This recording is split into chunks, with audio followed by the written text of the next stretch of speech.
Start करेंगे आज हमारा फर्स्ट चैप्टर इलेक्ट्रिसिटी।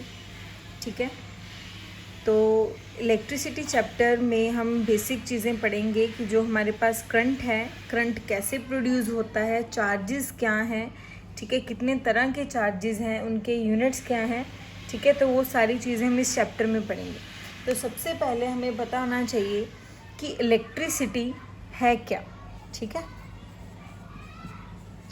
तो इलेक्ट्रिसिटी क्या हुआ, मतलब जब हमारे पास हम करंट की बात करते हैं, ठीक है, कोई करंट फ्लो कर रहा है from one place to another place, तो इलेक्ट्रिसिटी मतलब फ्लो कर रही है। ठीक है, तो जो हमारे पास इलेक्ट्रिसिटी है उसमें भी कोई ना कोई एनर्जी होएगी जिसकी वजह से इलेक्ट्रिसिटी प्रोड्यूस हो रहा है। तो जो एनर्जी इलेक्ट्रिक करंट के साथ एसोसिएट होएगी उसे बोलते हैं हम इलेक्ट्रिक एनर्जी। तो सबसे पहले इसमें हम डिफाइन करेंगे इलेक्ट्रिक एनर्जी को। ठीक है, तो इलेक्ट्रिक एनर्जी क्या है आपके पास, वो एनर्जी जो इलेक्ट्रिक करंट के साथ एसोसिएट है उसे बोलते हैं इलेक्ट्रिक एनर्जी। ठीक है, the energy that is associated with the electric current is known as electric energy. ठीक है, the energy that is associated with electric current, ठीक है, उसे बोलते हैं इलेक्ट्रिक एनर्जी। ठीक है, तो जो एनर्जी है वो इजीली ट्रांसफ़र कर सकती है from one place to another place with the help of electric wire. ठीक है, अगर इलेक्ट्रिक एनर्जी की हम बात कर रहे हैं तो इलेक्ट्रिक एनर्जी क्या कर सकती है, वो इजीली फ्लो कर सकती है from one place to another place with the help of wires. अगर हम इलेक्ट्रिसिटी की बात कर रहे हैं, करंट की बात कर रहे हैं, तो मतलब उसमें क्या है, जो करंट फ्लो करेगा from one place to another place with the help of electric energy. ठीक है, तो इसके बाद हम करेंगे कि जो करंट है वो प्रोड्यूस कैसे होता है। तो जो करंट है या इलेक्ट्रिसिटी है वो प्रोड्यूस होती है due to flow of charges. ठीक है, due to flow of charges. अब आपको पता होना चाहिए कि चार्ज क्या है। ठीक है, चार्ज क्या है, चार्ज वो चीज़ है, ठीक है, जिससे कोई ऑब्जेक्ट अपनी इलेक्ट्रिक एंड मैग्नेटिक प्रॉपर्टीज़ को क्या करता है, शो करता है। ठीक है, चार्ज क्या है, जिससे क्या एक ऐसी प्रॉपर्टी जिसके साथ कोई भी जो ऑब्जेक्ट है अपनी इलेक्ट्रिक एंड जो मैग्नेटिक प्रॉपर्टीज़ हैं या मैग्नेटिक फिनोमिना है उसे क्या करता है, शो करता है। ठीक है, तो चार्ज हमारे पास होता है, देखो चार्ज हमारे पास है दो तरह का, एक पॉजिटिव चार्ज और दूसरा नेगेटिव चार्ज। ठीक है, तो यहाँ तक पहले देखो हमने सिंपल किया, इलेक्ट्रिसिटी क्या है, जब करंट फ्लो करता है from one place to another place. तो जो करंट फ्लो करता है वो किसकी वजह से फ्लो कर रहा है, इलेक्ट्रिक एनर्जी की वजह से। ठीक है, तो इलेक्ट्रिक एनर्जी क्या है, इलेक्ट्रिक एनर्जी एक ऐसी एनर्जी है जिसकी वजह से इलेक्ट्रिक करंट है जो वो एसोसिएट करता है या फ्लो करता है from one place to another place. ठीक है, तो जो इस एनर्जी के साथ क्या है, कोई भी जो चार्ज है वो ईजिली ट्रांसफ़र करेगा from one place to another place. तो करंट है वो प्रोड्यूस किस वजह से हो रहा है, चार्जेस के फ्लो की वजह से। ठीक है, तो चार्ज जब फ्लो करेंगे उसकी वजह से क्या होगा, करंट प्रोड्यूस होगा। ठीक है, तो चार्ज क्या है, चार्ज एक ऐसी प्रॉपर्टी है जिसकी वजह से, ठीक है, या जिसकी हेल्प के साथ कोई भी जो ऑब्जेक्ट है अपनी इलेक्ट्रिक एंड मैग्नेटिक जो फिनोमिना है उसको रिप्रेजेंट कर रहा है। ठीक है, तो यहाँ तक क्लियर है। उसके बाद हम करते हैं कि जो चार्ज है वो है क्या हमारे पास। ठीक है,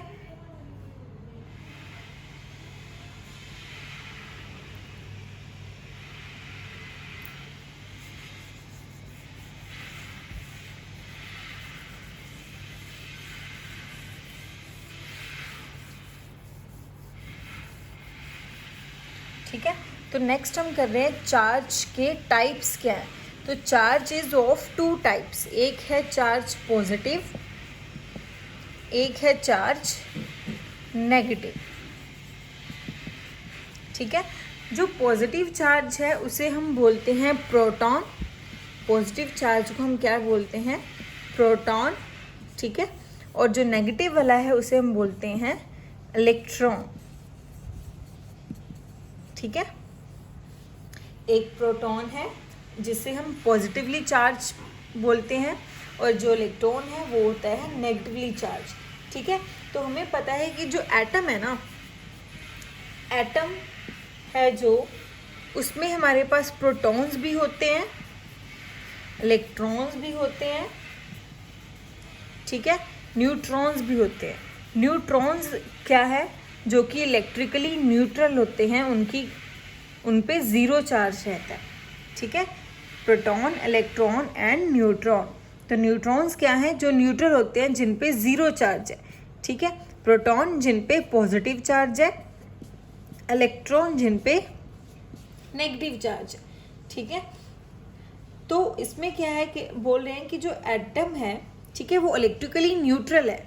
इलेक्ट्रिकली न्यूट्रल क्यों होता है जो एटम, क्योंकि उसमें जितने नंबर ऑफ प्रोटॉन्स होते हैं ना, उतने ही नंबर ऑफ इलेक्ट्रॉन्स होते हैं, ठीक है।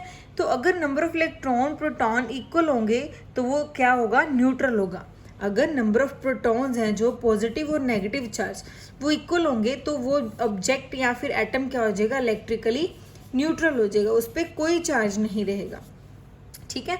तो जो भी प्रोटॉन्स हैं, जो भी इलेक्ट्रॉन्स हैं, ठीक है, तो प्रोटॉन्स है ना, जो इलेक्ट्रॉन्स हैं वो क्या रहते हैं, न्यूक्लियस द्वारा बाइंड करके रखता है न्यूक्लियस उन्हें विद स्ट्रॉन्ग अट्रैक्टिव फोर्सेस के साथ, ठीक है।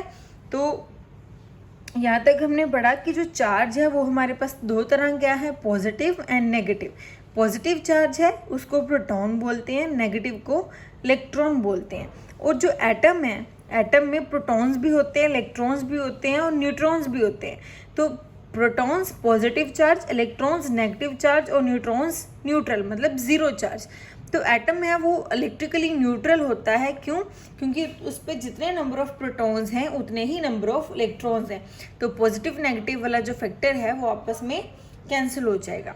बट हमने क्या करना है, अब हमने चार्जिंग के बारे में पढ़ना है कि जो चार्ज है किस तरह फ्लो करता है और कैसे इलेक्ट्रिसिटी वो प्रोड्यूस करता है, ठीक है। तो यहाँ तक क्लियर है आपको। उसके बाद हम पढ़ेंगे charging of electron.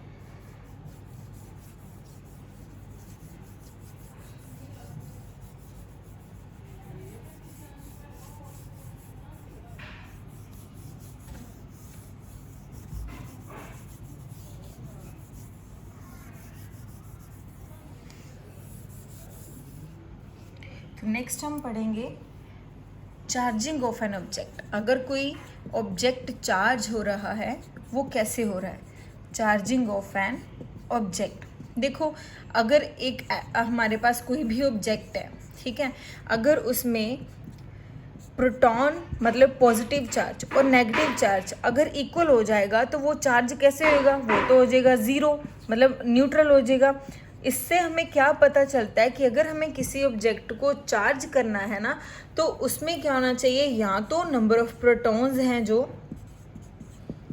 Number of protons ज़्यादा होने चाहिए, या फिर जो नंबर ऑफ इलेक्ट्रॉन्स हैं वो ज़्यादा होने चाहिए, ताकि एक दोनों में से अगर कोई ज़्यादा होएगा तो उसे बोल सकते हैं हम कि वो पॉजिटिवली चार्ज है या फिर नेगेटिवली चार्ज है।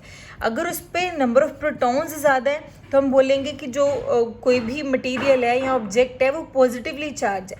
अगर उस पर इलेक्ट्रॉन्स उसमें ज़्यादा हैं तो उसमें बोलेंगे कि वो ऑब्जेक्ट क्या है, नेगेटिवली चार्ज है। तो मैं दोबारा से बोल रही हूँ ये चीज़, अगर हमने चार्जिंग ऑफ ऑब्जेक्ट करना है, मतलब कि ऑब्जेक्ट को हम चाहते हैं चार्ज करना किसी चीज़ को, तो हमें क्या करना होगा कि हमें एक तो पॉजिटिव चार्ज है, एक नेगेटिव चार्ज है। अगर ये दोनों इक्वल अमाउंट में रहेंगे तो हमारा जो चार्ज है वो तो ज़ीरो हो जाएगा, तो हम अब अपने जो चार्ज को या ऑब्जेक्ट को कर ही नहीं पाएंगे चार्ज। तो अगर हम चाहते हैं कि हमारा ऑब्जेक्ट कोई चार्ज हो तो हमें क्या होना चाहिए, हमें पता होना चाहिए कि या तो उसमें नंबर ऑफ प्रोटॉन्स ज़्यादा होने चाहिए या फिर नंबर ऑफ इलेक्ट्रॉन्स ज़्यादा होने चाहिए। अगर नंबर ऑफ प्रोटॉन्स ज़्यादा होंगे तो उसे बोलोगे कि वो ऑब्जेक्ट क्या है, पॉजिटिवली चार्ज है, ठीक है। अगर उसमें नंबर ऑफ इलेक्ट्रॉन्स ज़्यादा होंगे तो हम बोलेंगे कि वो क्या है, नेगेटिवली चार्ज, ठीक है। तो इसके बाद हमें देखो, अगर हम किसी ऑब्जेक्ट को चार्ज करना चाहते हैं तो यहाँ से क्लियर है हमें कि नंबर ऑफ प्रोटॉन्स और नंबर ऑफ इलेक्ट्रॉन्स है जो वो इक्वल नहीं होने चाहिए, ठीक है। उसमें एक चीज़ है जो यहाँ तो नंबर ऑफ प्रोटॉन्स या फिर नंबर ऑफ जो इलेक्ट्रॉन्स हैं वो ज़्यादा होने चाहिए। अच्छा, अगर हम चाहते हैं कि हम किसी ऑब्जेक्ट को चार्ज करें तो उसके लिए एक मेथड है हमारे पास कि हम रबिंग करके किसी ऑब्जेक्ट को क्या कर सकते हैं, चार्ज कर सकते हैं। मान लो हमारे पास एक ग्लास रोड है, ठीक है, और एक हमारे पास सिल्क क्लॉथ है, ठीक है। ग्लास रोड ये मैंने बना ली, मान लो ये ग्लास रोड है, ठीक है, और ये हमारे पास कोई सिल्क क्लॉथ है, ठीक है। अब हमने क्या करना है कि हमने सिल्क क्लॉथ को इस ग्लास रोड पे क्या करना है, रब करना है, ठीक है। क्या करेंगे, इस सिल्क क्लॉथ को रोड पे क्या करेंगे, रब करेंगे। तो क्या होगा कि जो भी ये चार्ज है ना, रोड है ग्लास, ठीक है, ग्लास रोड पे कोई ना कोई चार्ज तो है, ठीक है, पॉजिटिव नेगेटिव दोनों कोई में से कोई ना कोई चार्ज होएगा। तो देखो हमारे पास अगर चार्ज इसमें फ्लो कर रहा है तो अगर इस सिल्क क्लॉथ को हम उसके ऊपर रब करेंगे ना तो क्या होएगा, जो इलेक्ट्रॉन्स हैं वो क्या करेंगे, सिल्क क्लॉथ में ट्रांसफ़र हो जाएंगे। इलेक्ट्रॉन्स क्या होंगे, सिल्क क्लॉथ में ट्रांसफ़र हो जाएंगे और जो ग्लास रोड है वो क्या हो जाएगी, पॉजिटिवली चार्ज हो जाएगी। देखो अब आप सोच सकते हो कि इलेक्ट्रॉन ही फ्लो क्यों किए, प्रोटॉन क्यों फ्लो करके उधर नहीं गए, ठीक है। तो इसका क्वेश्चन का आंसर क्या है आपके पास कि जो प्रोटॉन्स है ना वो न्यूक्लियस के द्वारा बहुत स्ट्रॉन्ग फोर्सेस के साथ उनको बाइंड करके रखा गया है, ठीक है, जो कि इतनी ज़्यादा स्ट्रॉन्ग फोर्सेस जो कि इलेक्ट्रॉन को ईजिली मूव करवाने में हेल्प करेंगे, ठीक है। तो इलेक्ट्रॉन को ज़्यादा स्ट्रॉन्ग फोर्सेस के साथ बाइंड नहीं किया जाता न्यूक्लियस के द्वारा, बट जो हमारा न्यूक्लियस है वो प्रोटॉन्स को स्ट्रॉन्गली या फिर बोल सकते हो बहुत अच्छे से उसको पकड़ के रखता है ताकि वो ट्रांसफ़र ना हो। तो या फिर दूसरी केस आप ये भी ले सकते हो कि जब कोई ऑब्जेक्ट, ठीक है, अपना चार्ज लूज़ करेगा तो वो पॉजिटिव हो जाएगा, ठीक है। जब वो किसी को चार्ज दे देगा, यहाँ पे इसने चार्ज लिया उससे, तो ये क्या हो गया, नेगेटिवली चार्ज हो गया, ठीक है। देखो अभी चार्जिंग ऑफ एन ऑब्जेक्ट में हमने पढ़ा कि हमारे पास एक ऑब्जेक्ट है, ठीक है, एक पॉजिटिव एक नेगेटिव चार्ज है हमारे पास। तो अगर number of protons number of electron के इक्वल होंगे तो वो हो जाएगा 0।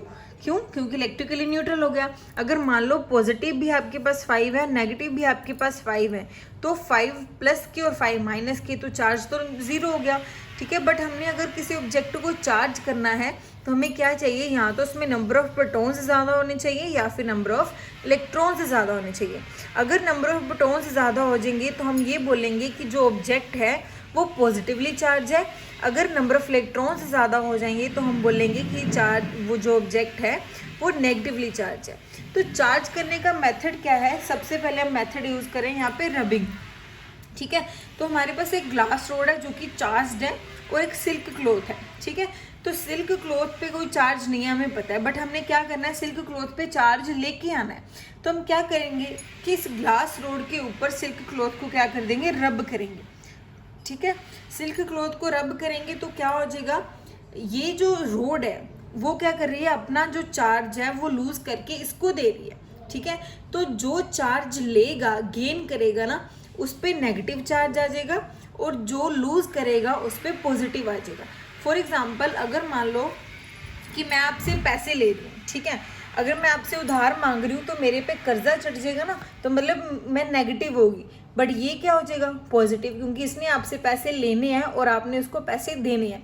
तो जिसने पैसे देने हैं वो क्या हो जाएगा, नेगेटिव हो जाएगा, ठीक है, क्योंकि उस पर हमेशा क्या रहेगा, एक बोझ सा रहेगा कि मैंने पैसे देने हैं उसे, ठीक है। तो वो नेगेटिव चार्ज हो जाएगा, बट जो ये है वो पॉजिटिवली चार्ज हो जाएगा। दूसरा रीज़न इसका ये है कि जो प्रोटॉन्स है ना वो न्यूक्लियस के द्वारा बहुत स्ट्रॉन्ग फोर्सेस के साथ बाइंड करके रखे गए हैं, इसलिए यहाँ से पॉजिटिव चार्ज नहीं हिला और जो इलेक्ट्रॉन्स हैं वो ट्रांसफ़र हो गए टू दी सिल्क क्लॉथ। तो यहाँ से सिल्क क्लॉथ क्या हो जाएगा, चार्ज हो जाएगा, ठीक है।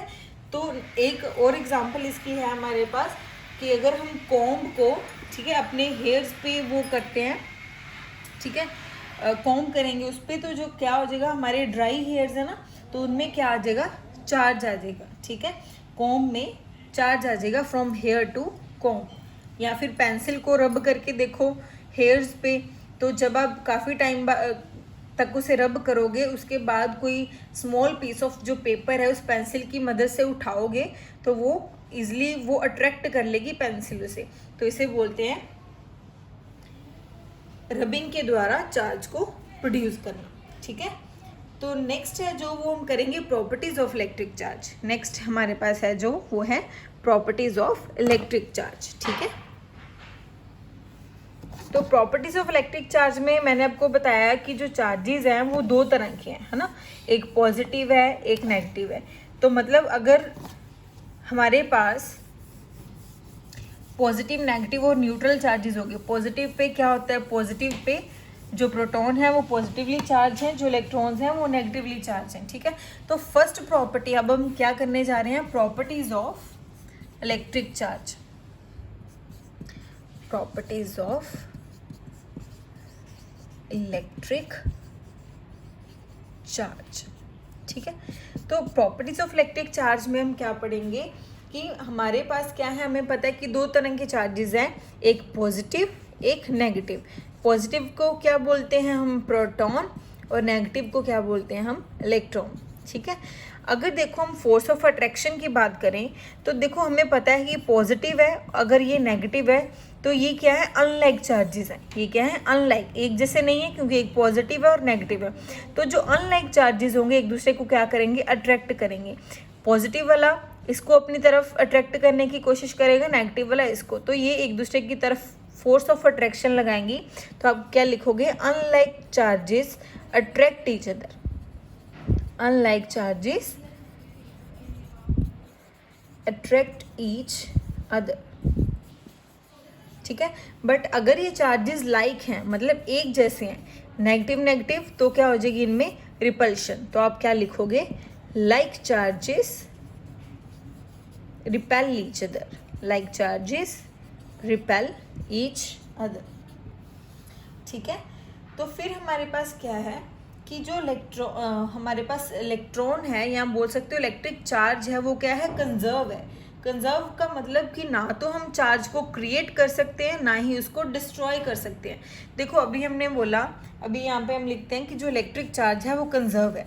तो इलेक्ट्रिक चार्ज इज कंजर्व्ड। ठीक है, तो कंजर्व्ड का मतलब क्या हुआ कि उसको हम चेंज नहीं करते। ठीक है, कैसे कंजर्व रहेगा कि ना तो चार्ज को हम क्रिएट कर सकते हैं, ठीक है, ना ही चार्ज को डिस्ट्रॉय कर सकते हैं। देखो अभी मैंने बोला आपको कि ये हमारे पास एक ग्लास रोड थी, है ना, इस पे जब हमने सिल्क क्लॉथ को रब किया तो सिल्क क्लॉथ पे क्या आ गया, चार्ज आ गया। तो इसका मतलब क्या हुआ कि जो ग्लास रोड का था चार्ज, वो ट्रांसफ़र हुआ टू द सिल्क क्लॉथ। ठीक है, मतलब प्रोड्यूस नहीं हुआ, कहीं से क्रिएट नहीं हुआ, सिर्फ ट्रांसफ़र हुआ। जो ग्लास रोड का चार्ज था वो सिर्फ ट्रांसफ़र हुआ किसको, सिल्क क्लॉथ को। तो इलेक्ट्रिक चार्ज है जो वो कंजर्व है, मतलब उसको ना तो हम क्रिएट कर सकते हैं ना ही डिस्ट्रॉय कर सकते हैं। ठीक है, तो नेक्स्ट है जो प्रॉपर्टी कि इलेक्ट्रिक चार्ज है जो वो क्वांटाइज्ड है। क्वांटाइज्ड का मतलब ये है कि जो हमारे पास, देखो लिखते हैं अभी, electric charge is quantized. Electric charge is quantized. ठीक है, क्वांटाइज्ड का मतलब क्या है, इसे हम लिखेंगे Q is equal to NE। मतलब a net charge is due to the accumulation of electron or removal of the electron। that means कि अगर मान लो हमारे पास यहाँ पे N क्या है, N stands for 1 2 3 4 5। ठीक है, तो जो टोटल आपके पास चार्ज आएगा वो किसकी वजह से आएगा, multiple of electron. Due two electron के फ्लो की वजह से चार्ज प्रोड्यूस हो रहा है। ठीक है, देखो अगर N की वैल्यू 1 है, ठीक है, फिर 2 है हमारे पास, ठीक है, फिर 3 है हमारे पास, तो मतलब Q is equal to NE का मतलब हमारे पास क्या है कि जो टोटल चार्ज है वो किसकी वजह से प्रोड्यूस हो रहा है हमारे पास, due to the flow of electrons. ठीक है, तो इसको हम लिखेंगे Q is equal to NE। ठीक है। तो नेक्स्ट जो ई है ना वो है आपके पास इलेक्ट्रॉन। इलेक्ट्रॉन क्या है? इलेक्ट्रॉन है हमारे पास, अच्छा इलेक्ट्रॉन का चार्ज क्या है? 1.6 इंटू 10⁻⁻19 कूलम। तो ये वैल्यू आपको आपके लिए इंपॉर्टेंट है, फर्दर हमें न्यूमेरिकल्स में यूज़ करनी है। तो चार्ज क्या है इसका इलेक्ट्रॉन का? 1.6 इंटू 10⁻⁻19 कूलम। तो जो चार्ज है वो क्या है? एक scalar quantity. Charge is a scalar quantity. आपको पता होगा स्केलर और वेक्टर्स हमने किए थे पिछली बार। तो स्केलर वेक्टर वो चीज़ है जिस स्केलर क्या है जिसमें डायरेक्शन एसोसिएटेड नहीं है, ठीक है, और वेक्टर्स क्या होते हैं जिसमें डायरेक्शन एसोसिएट होती है। तो charge is a scalar quantity, ठीक है। तो नेक्स्ट हम जो करेंगे वो है ऐसे यूनिट ऑफ चार्ज। तो यहाँ तक हम प्रॉपर्टीज़ की चार्ज की। हमें पता है फर्स्ट प्रॉपर्टी में कि पॉजिटिव चार्ज होता है जिसे प्रोटॉन बोलते हैं, नेगेटिव चार्ज को इलेक्ट्रॉन बोलते हैं। सेकंड में हमने लिखा कि अनलाइक चार्जेस अट्रैक्ट करते हैं और लाइक चार्जेस रिपेल करते हैं। फिर हमने किया था कि जो नेट चार्ज है वो कंजर्व रहता है। नेट चार्ज हमारा कंजर्व रहता है। कैसे हमने प्रूव किया था कि जो अगर हमारे पास ग्लास रोड है, इसका चार्ज है जो भी इसमें फ्लो कर रहा है, तो अगर उसको उस पर हमने सिल्क क्लॉथ को रब किया तो चार्ज क्या ट्रांसफ़र हो गया सिल्क क्लॉथ पे, तो वो नेगेटिवली चार्ज होगी, ठीक है। तो नेक्स्ट है इलेक्ट्रिक चार्ज क्वांटाइज्ड है, मतलब जो चार्ज है हमारा वो किसकी वजह से प्रोड्यूस हो रहा है? Due to the accumulation of electron. तो इलेक्ट्रॉन है वो उसका चार्ज क्या है? 1.6 इंटू 10⁻⁻19 कूलम, ठीक है। नेक्स्ट हमने किया चार्ज क्या है हमारे पास? Scalar quantity. स्केलर क्वांटिटी का मतलब जिसके पास सिर्फ मैग्नीट्यूड है कि कितने अमाउंट ऑफ चार्ज फ्लो कर रहा है, ठीक है। तो नेक्स्ट हम करेंगे ऐसे यूनिट ऑफ चार्ज। तो नेक्स्ट है हमारा टॉपिक ऐसे यूनिट ऑफ चार्ज।